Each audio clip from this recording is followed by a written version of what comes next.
மன்னாரில் தொடரும் பதற்றம். போலீசார் விசேட அதிரடிப்படையினர் கண்மூடித்தனமான தாக்குதல். அரசியல் கட்சிகளில் இன அல்லது மத அடையாளங்களை தடை செய்ய நடவடிக்கை.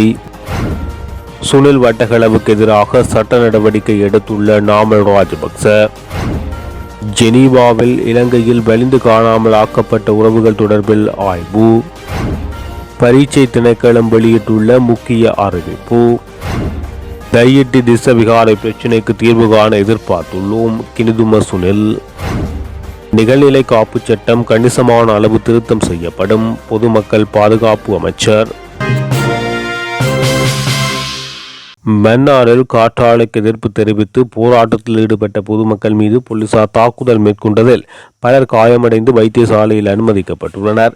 அத்தோடு பதற்றமான சூழ்நிலைக்கு மத்தியிலும் பொதுமக்கள் தொடர் போராட்டத்தில் ஈடுபட்டு வருகின்றமை குறிப்பிடத்தக்கது. மன்னாரில் நேற்று வெள்ளிக்கிழமை இரவு 10 மணி முதல் காற்றாலைக்கு எதிரான போராட்டம் இடம்பெற்று வரும் நிலையில் போலீசார் மேற்கொண்ட தாக்குதலில் பெண்கள், ஆண்கள் என பலர் காயமடைந்துள்ளதாக தெரிவிக்கப்படுகிறது.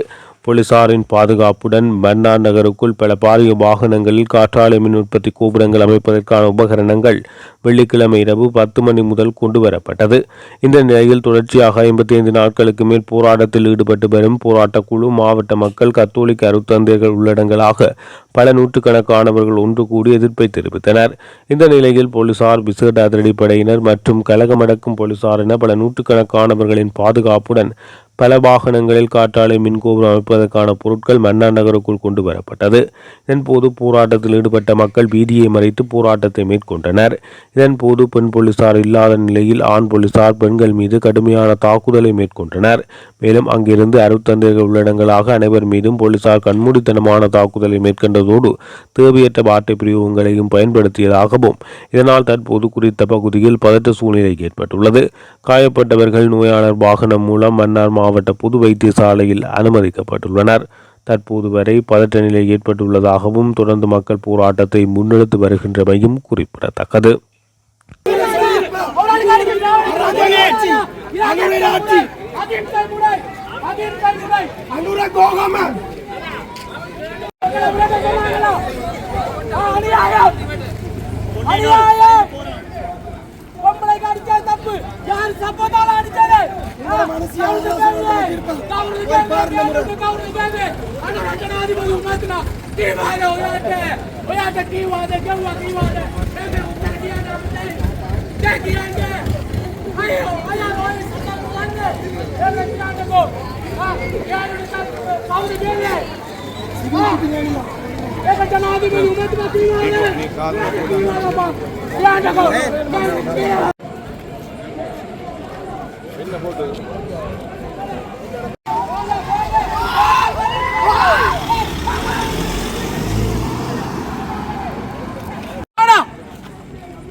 என்ன செய்வான்? அரெஸ்ட் பண்ணுவான்.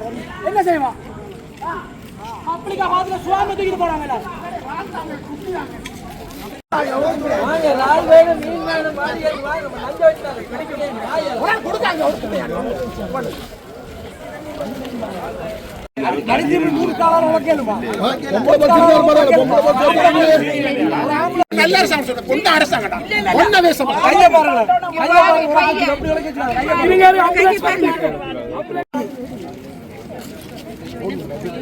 போடுங்க போடுங்க, எல்லா பத்திரிகைக்காரரும் போடுங்க, எல்லா பத்திரிகையிலும் போடுங்க, எல்லா நாட்டுக்கு அனுப்புங்க, எல்லா நாங்க மூக்கு போட்டா பியரா பண்ணிட்டாலும் நிக்கிற கொள்ளுவோம். கேட்டு போனாலும் எங்களுக்கு இல்லை.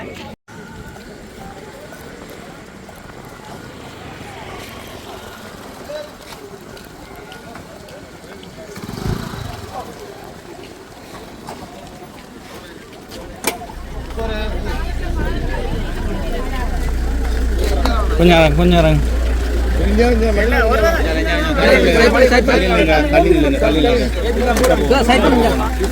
கொஞ்சம் வாங்க.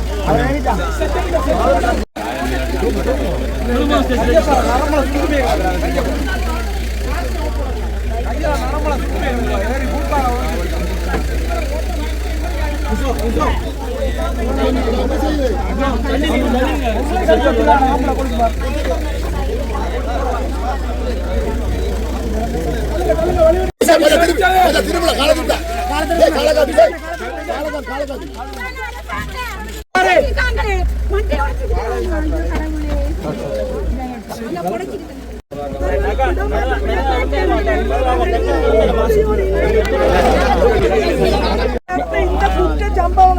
எல்லா போலீஸ் போராட்டத்திற்கு தாக்கப்படுவதற்கு உரிய சட்ட நடவடிக்கை எடுத்து இவர்கள் உடனடியாக பணியிடை நீக்கம் செய்யப்பட வேண்டும்.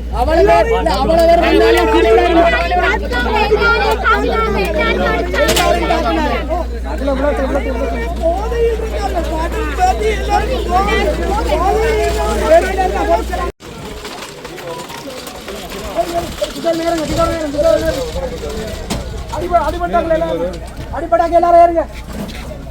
அடிப்பட்டாங்க எல்லாரும் ஏறுங்க.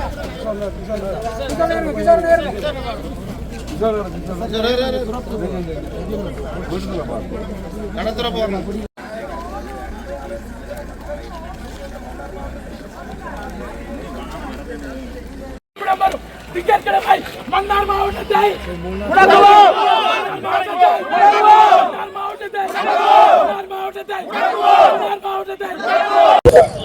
எங்களுடைய மக்களுடைய வாழ்வையும் உரிமைகளையும் வாழ்விடங்களையும் எங்களுடைய வளங்களையும் எங்களுடைய அடையாளத்தையும் பாதுகாக்கும் விதமாக நாங்கள் முன்னெடுக்கின்ற போராட்டத்தின் 55வது நாள் இன்று.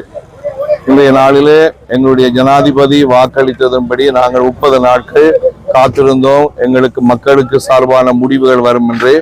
ஆனால் எங்களை மதிக்காமல், எங்களுடைய உரிமைகளை மதிக்காமல், எங்களுடைய வாழ்விடங்களை மதிக்காமல், எங்களுடைய வளங்களை பாதுகாக்க எந்த முடிவுகளும் எடுக்காமல் எங்களை அழிக்கும் நோக்குடன் அந்த வேலைகளுக்கு அனுமதி கொடுத்தார். அதன் நிமித்தமாக இன்றைய நாளிலே திருவண்ணாமலை துறைமுகத்திலிருந்து காற்றடை அமைப்பதற்கான உபகரணங்கள் வந்தது. அந்த வேளையில் எங்களுடைய மக்கள் தங்களுடைய ஒற்றுமை நிமித்தம் தங்களுடைய எதிர்ப்பை காட்டிய பொழுது எங்களுடைய காவல்துறையினுடைய அடாவடித்தனத்தின் வழியாக எங்களுடைய மக்கள் பலர் தாக்கப்பட்டு சிலர் வைத்தியசாலையிலே அனுமதிக்கப்பட்டிருக்கிறார்கள். பலருடைய உடலில் காயங்கள் ஏற்பட்டிருக்கின்றது. எங்களுடைய குருக்களை தூக்கி எறிந்திருக்கிறார்கள், அவமானப்படுத்தியிருக்கிறார்கள், தூசணத்தால் பேசி இருக்கிறார்கள். இது மிகவும் வேதனைக்குரியது. ஆனால் இது எங்களுடைய தோல்வி அல்ல, இது எங்களுடைய வெற்றி. நிச்சயமாக எங்களுடைய வெற்றியை நாங்கள் பொறும்பலை தொடர்ந்து முன்னேறுவோம். எங்களுடைய மக்கள் எங்களோடு இருக்கிறார்கள், நாங்கள் எல்லோரும் சேர்ந்து இருக்கிறோம். ஆகவே எங்களை யாரும் அழிக்க முடியாது, யாரும் எங்களை பயமுறுத்த முடியாது. இந்த அநீதிக்கு நாங்கள் நீதி கிடைக்கும் வரை தாக்கப்பட்டவர்களுக்கான தூசணம் பேசிய அந்த பெரிய அதிகாரி, அவருக்கு எதிரான மற்றது எங்களுடைய மக்களை தாக்கிய எல்லா காவல்துறை வீரருக்கான உடனடி நடவடிக்கை அரசாங்கம் செய்யாவிட்டால் தொடர்ச்சியாக போராட்டம் காவல்துறைக்கு எதிராக மேற்கொள்ளப்படும் என்பதை இந்த இடத்திலே எங்களுடைய மக்கள் சார்பாக உறுதியாக நான் சொல்லி வைக்கின்றேன். வவுனியா மாநகர சபையின் செயற்பாடுகள் தொடர்பாக மேஜருக்கும் தமிழ் தேசிய மக்கள் முன்னணியினருக்கும் இடையில் சந்திப்பு ஒன்று இடம்பெற்றது. வவுனியா மாநகர சபை மேஜர் காண்டீபனின் அலுவலகத்தில் குறித்த சந்திப்பு இடம்பெற்றது. இதில் தமிழ் தேசிய மக்கள் முன்னணியின் பாராளுமன்ற உறுப்பினரும் தலைவருமான கஜேந்திரகுமார் பொன்னம்பலம், செயலாளர் முன்னாள் பாராளுமன்ற உறுப்பினர் செல்வராசா கஜேந்திரன், கட்சியின் வவுனியா மாவட்ட அமைப்பாளர் தபபாலன் மற்றும் கட்சியின் வவுனியா மாவட்ட உள்ளூராட்சி சபைகளின் உறுப்பினர்கள் இதன்போது பிரசன்னமாக இருந்தனர். இந்த சந்திப்பின் சமகால அரசியல் விடயங்கள் குறித்து கலந்துரையாடப்பட்டது. அத்துடன் வவுனியா மாநகர சபையின் செயற்பாடுகள் மற்றும் அவர்கள் எதிர்நோக்கும் பிரச்சினைகள், எதிர்கால நடவடிக்கைகள் குறித்தும் கலந்துரையாடப்பட்டன. இனம் அல்லது மதத்தின் அடிப்படையில் அரசியல் கட்சிகளுக்கு பெயர் சூட்டுவதை தடை செய்ய கோரி எதிர்க்கட்சி பாராளுமன்ற உறுப்பினர் ரவி கருணாநாயக்க பாராளுமன்றத்தில் ஒரு தனிப்பட்ட உறுப்பினரின் பிரேரணை ஒன்றை சமர்ப்பித்துள்ளார். அக்டோபர் 10 இடம்பெறவிருக்கும் பாராளுமன்ற அமர்வில் 8 தனி உறுப்பினர்கள் பிரேரணைகள் விவாதத்துக்கு வர உள்ள நிலையில் நிகழ்ச்சி நிரலில் இந்த யோசனையும் பட்டியலிடப்பட்டுள்ளது. கருணாநாயக்கவின் இந்த யோசனை இன அல்லது மத அடையாளங்களை வலியுறுத்தும் அரசியல் கட்சியின் பெயர்களை தடுக்கும் நோக்கத்தை கொண்டுள்ளது. தன் மீது அவதூறு பரப்பும் விதமாக கருத்து வெளியிடுவதாக கூறி பொதுமக்கள் பாதுகாப்பு பிரதி அமைச்சர் சுனில் வட்டகளவுக்கு எதிராக இலங்கை பொதுஜன பெரமுனவின் தேசிய அமைப்பாளரும் பாராளுமன்ற உறுப்பினருமான நாமல் ராஜபக்ச சட்ட நடவடிக்கை எடுத்துள்ளார். சட்ட நடவடிக்கைக்கான காரணம் பிரதி அமைச்சர் சுனில் வட்டகள நாட்டில் போதைப்பொருள் அச்சுறுத்தலுக்கு பின்னால் நாமல் ராஜபக்ச இருப்பதாக பகிரங்கமாக கூறுகிறார். இந்த நிலையில் கடந்த செப்டம்பர் 10 நாமல் ராஜபக்ச சார்பில் சட்டத்தரணி சங்க கருணாரத்ன பிரதி அமைச்சரிடமிருந்து 100 கோடி ரூபாய் நஷ்ட ஈடு கோரி சட்ட கடிதம் அனுப்பியுள்ளனர். இதற்கு பதிலளிக்கும் விதமாக சுனில் வட்டகளவின் சார்பில் சட்டத்தரணி மஞ்சுள பாலசூரிய நாமல் ராஜபக்சவிடமிருந்து 200 கோடி ரூபாய் நஷ்ட ஈடு கோரி கடந்த 22 பதில் அறிவிப்பு கடிதத்தை வெளியிட்டார். இந்த பின்னணியில் இந்த அவதூறு குற்றச்சாட்டுக்களை இலகுவாக எடுத்துக்கொள்ள முடியாது என வலியுறுத்திய நாமல் ராஜபக்ச இன்றுதான் சட்ட நடவடிக்கையை முன்னெடுத்துள்ளதாக உறுதிப்படுத்தியுள்ளார். ஜெனீவாவில் நடைபெறும் ஐநா மனித உரிமை அவை கூட்டத்தில் இலங்கை பற்றிய தீர்மானங்கள் முன்வைக்கப்பட்டுள்ள நிலையில் நேற்று முக்கியமான ஒரு ஆய்வு இடம்பெற்றது. வலிந்து காணாமல் ஆக்கப்படுவதை தடுக்கும் காக்கும் பன்னாட்டு உடன்படிக்கை தொடர்பான ஐநா குழுவின் இலங்கை தொடர்பான ஆய்வாகும். இலங்கை 2016 இந்த உடன்படிக்கையில் இணைந்தது. ஆனால் 2018 அளிக்க வேண்டிய அரசின் அறிக்கை 2023 மட்டுமே கொடுக்கப்பட்டது. காணாமல் போனோரின் குடும்பங்களோடு கலந்து விசாரணை அறிக்கைகள் தயாரிக்கப்பட்டதாக குற்றச்சாட்டு எழுந்துள்ளது. காணாமல் போனோரின் மொத்த எண்ணிக்கை இலங்கை அரசு இன்று வரை வெளிப்படுத்தவில்லை. பல்வேறு விசாரணை குழுமங்கள் ஆயிரக்கணக்கான முறைப்பாடுகள் பெற்றும் தெளிவான முடிவுகள் எதுவும் இன்று வரை எட்டப்படவில்லை. 30க்கும் மேற்பட்ட மாந்தர் பண்பாட்டுக்கு புறம்பான பெரும் மனித புதைகுழிகள் கண்டுபிடிக்கப்பட்டும் வழக்குகள் எதுவும் நீதிமன்றத்தில் முன்னேறவில்லை. ஆட்சிகள் அரசுகள் மாறினாலும் காணாமல் போனோரின் குடும்பங்கள் தொடர்ந்து மிரட்டல் துன்புறுத்தல்களை எதிர்கொள்கின்றன. இனம் கடந்து இலங்கையின் மூவின மக்களும் காணாமல் ஆக்கப்பட்ட பேரரை எதிர்கொண்ட மக்களாக தமது பெருந்துன்பத்துக்கு நீதி வேண்டி அறவழியில் போராடுகிறார்கள்.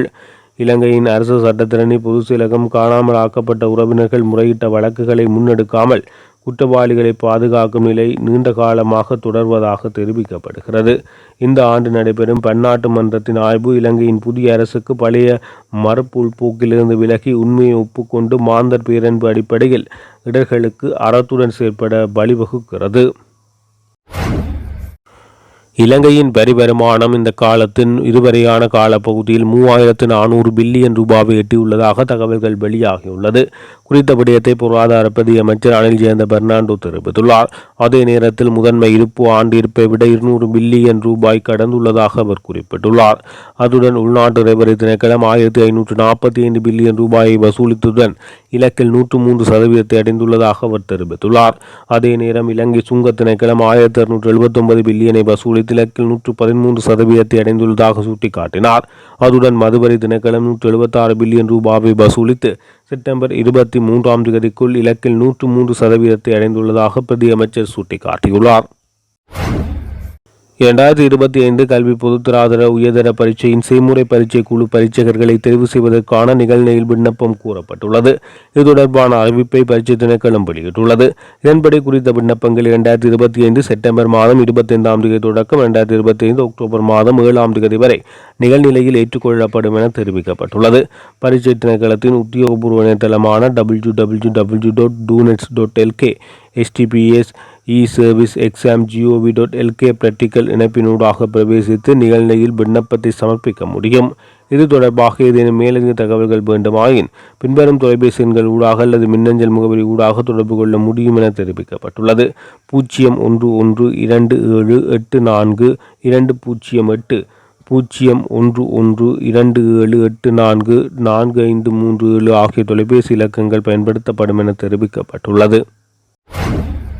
யாழ் தையிட்டி திஸ்ஸவிகாரை பதிவு செய்யப்படவில்லை எனவும் காணியும் அரசாங்கத்தால் சுவீகரிக்கப்படவில்லை. காணி குறித்து வெளிப்படைத்தன்மையுடன் ஆராயப்படுகிறது. தையிட்டி திஸ்ஸவிகாரை பிரச்சினைக்கு உண்மை நோக்கத்துடன் தீர்வு காண்பதற்காக எடுத்த நடவடிக்கைகள் ஆராய வேண்டும். இந்த பிரச்சினைக்குடன் தீர்வு காணும் தன்மை கிடையாது. நியமிக்கப்பட்டுள்ள குழுக்கள் தலையீட்டினூடாக தையிட்டி திஸ்ஸவிகாரை பிரச்சினைக்கு தீர்வு காண எதிர்பார்த்துள்ளோம் என புத்த சாசன மற்றும் மத விவகாரங்கள் கலை கலாச்சார அமைச்சர் கினிதும சுனில் செனவி தெரிவித்துள்ளார். யாழ்ப்பாணம் மாவட்டத்தில் பலிகாமம் வடக்கு தையிட்டி பிரதேசத்தில் திஸ்ஸவிகாரை என்னும் விகாரை ஒன்று உள்ளது. இந்த விகாரை பதிவு செய்யப்படவில்லை. இந்த விகாரையின் காணி தொடர்பான விடயங்கள் ஆராயப்படுகிறது. இந்த பகுதியில் இடம்பெறும் போராட்டங்கள் குறித்து பல கேள்விகள் எழுப்பப்பட்டுள்ளன. இந்த போராட்டங்கள் குறித்து அமைச்சுக்கு உத்தியோகபூர்வமாக எதுவும் அறிவிக்கப்படவில்லை. ஊடகங்களில் வெளியாகும் செய்திகளை அடிப்படையாக கொண்டே தகவல்கள் உள்ளன. இந்த விகாரை அமைய பெற்றுள்ள காணியானது காணி அமைச்சினால் கைப்பற்றப்பட்டு வட்டமானி அறிவித்தலில் பிரசுரிக்கப்படவில்லை. காணி அரசுரிமையாக்கல் சட்டத்தின் பிரகாரம் எந்தவித நடவடிக்கைகளும் எடுக்காத காரணத்தினால் அதற்குரிய வட்டமானி அறிவித்தல் இதுவரை பிரசுரிக்கப்படவில்லை. இந்த காணி தொடர்பில் அமைச்சு மட்டத்தில் எந்தவித தீர்வும் எடுக்கப்படாத நிலையில் அடுத்த கட்ட நடவடிக்கைகளுக்குரிய தீர்மானங்கள் எதுவும் எடுக்கப்படவில்லை. இந்த காணி தமக்குரியது என போராடும் மக்கள் பிரச்சினைக்கு தீர்வு காண்பதற்கு பல சுற்று பேச்சுவார்த்தைகளில் ஈடுபட்டுள்ளோம். ஜனாதிபதி எம்மை அழைத்து விரிவான கலந்துரையாடியுள்ளார். யாழ் மாவட்ட சிவில் சமூகத்துடனும் கலந்துரையாடியுள்ளோம். தேசிய ஒற்றுமை மற்றும் ஒருமைப்பாட்டுக்கான அலுவலகத்தின் தலைவர் ரோஹான் பிராந்துவின் தலைமையில் குழு நியமிக்கப்பட்டு உரிய நடவடிக்கைகள் மேற்கொள்ளப்பட்டுள்ளன. தையிட்டு பிரச்சினைக்கு ஒரு இடத்தில் மாத்திரம் தீர்வு காண முடியாது. புத்த சாசனம் மற்றும் மத விவகாரங்கள் அமைச்சு காணி அமைச்சு ஆகிய அமைச்சுக்கள் ஒன்றிணைந்து இந்த பிரச்சினைக்கு தீர்வு காண வேண்டும். தையிட்டு திஸ்ஸவிகாரை பிரச்சினைக்கு உண்மை நோக்கத்துடன் தீர்வு காண்பதற்கு எடுத்த நடவடிக்கைகளை ஆராய வேண்டும். இந்த பிரச்சினைக்கு உடன் தீர்வு காணும் செயற்படும் தன்மை கிடையாது. நியமிக்கப்பட்டுள்ள குழுக்கள் தலையீட்டினூடாக தையிட்டி திஸ்ஸ பிகாரைக்கு தீர்வு காண எண்ணியுள்ளதாக தெரிவித்துள்ளார். சமூக வலைத்தளங்களில் வெறுப்பு பேச்சுக்கள், இன முறுகலை தூண்டும் வகையில் கருத்துக்களை வெளியிடுதல் குறித்து விசேட கவனம் செலுத்தப்பட்டுள்ளது. நிகழ்நிலை காப்பு சட்டம் கணிசமான அளவில் திருத்தம் செய்யப்பட்டு சமூக வலைத்தளங்கள் முறையான வழிமுறையுடன் கண்காணிக்கப்பட வேண்டும். வெகு விரைவில் இந்த சட்டம் திருத்தம் செய்யப்படும் என பொதுமக்கள் பாதுகாப்பு மற்றும் பாராளுமன்ற அலுவல்கள் அமைச்சர் ஆனந்த விஜயபால தெரிவித்துள்ளார். சமூகதள ஊடகங்களில் பரப்பப்படும் குறிப்பாக இலங்கையின் இனமுறுகலை அல்லது கும்பல் வன்முறைகளை தூண்டும் தவறான தகவல் மற்றும் வெறுப்பு பேச்சுக்களின் உள்ளடக்கங்கள் பரப்புதலை கண்காணித்து கட்டுப்படுத்துவதற்காக 2007 ஆண்டின் 24ஆம் இலக்க கணனி குற்ற செயல்கள் சட்டத்தின் 6ஆம் பிரிவின் ஊடாக உரிய நடவடிக்கைகள் எடுக்கப்பட்டுள்ளது. இத்தகைய ஆபத்தான உள்ளடக்கங்களை பரப்புவதை தடுப்பதற்காக சமூக ஊடக நிறுவனங்களுடன், தொலைத்தொடர்பு சேவை வழங்குநர்களுடனும் ஏனைய சம்பந்தப்பட்ட பங்கீட்டாளர்களுடனும் கலந்துரையாடல்களை மேற்கொள்வதற்கு தண்டனை சட்டக்கோவை 20(120) உறுப்புரிமையின் 6ஆம் பிரிவினூடாக நடவடிக்கை எடுக்கப்பட்டுள்ளது. 2024ஆம் ஆண்டின் 9ஆம் இலக்க நிகழ்நிலை காப்பு சட்டத்தை திருத்தம் செய்வதற்கு சொலிசிட்டர் ஜெனரல் விராட் ஜெயரத்ன தலைமையில் விசேட குழு நியமிக்கப்பட்டுள்ளது. இந்த குழுவில் பொதுமக்கள் பாதுகாப்பு அமைச்சு, நீதி அமைச்சு, டிஜிட்டல் அபிவிருத்தி அமைச்சு மற்றும் நீதியமைச்சு ஆகிய பிரதான அமைச்சுக்களின் கூட்டாக இணைந்து செயற்படுகின்றது.